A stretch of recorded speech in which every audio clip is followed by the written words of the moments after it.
Magandang buhay mga boss! Ngayon po ay may dumating na po sa atin na 50 pesos broiler chicks. Shoutout nga pala sa ating quality supplier. Ilalagay ko lang po sa taas ang pangalan ng kanilang page at pwede po kayong mag-message. At ngayon po, bibigyan ko kayo ng tips kung paano mag-alaga ng broiler chicken. Paalala lang po, hindi po ako eksperto at base lamang po ito sa aking natutunan. Nabili po pala natin ang ating mga sisiyo sa halagang 38 pesos. At hindi naman po tayo binigo dahil healthy na mga sisiyo naman ang dumating sa atin. Para naman po sa ating feeds na ginagamit, gumagamit po ako ng Baby Stag o Baby Stag Booster. Ito po yung ginagamit ko na feeds dahil kompleto na po ito sa vitamins na kinakailangan ng sisiyo. Ginagamit ko po ito ng 4 to 5 days bago ko po isalin sa Integra 1000.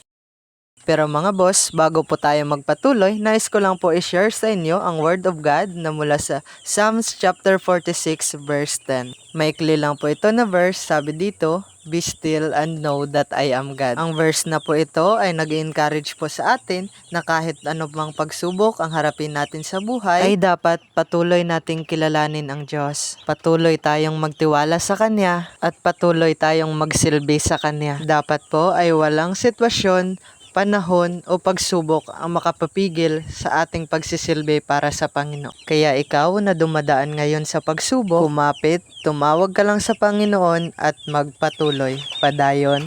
Para naman po sa inumin ng sisiw ay gumagamit po ako ng Vitamin Pro at Vitracin Gold. Pero sa ngayon po ay Vitracin Gold ang aking ginagamit lalo na po't malamig ang panahon ngayon. Dapat po ay malinis na tubig ang ating gagamitin. Para naman po sa ilaw na ating gagamitin ay gumagamit po tayo ng frosted bulb. Isa pang 50 watts at isang 100 watts ang ating ginagamit. Kailangan po kasing may sapat na init ang ating mga sisiw. Ugaliin po nating palitan ang mga papel na ating ginagamit kapag marami na po itong dumi. At kung nandito ka pa rin mga boss, paki-comment naman ang iyong mga paraan sa pag-aalaga ng sisiw. At saka paki-like and follow na rin po para ma-shoutout kita sa susunod nating mga vlog. Yun lamang po ang aking mga paraan sa pag-aalaga ng broiler chicken. At paalala ulit po, hindi po ako eksperto at base lamang po ito sa aking natutunan. Yun lamang po at maraming salamat. Padayon, bye-bye!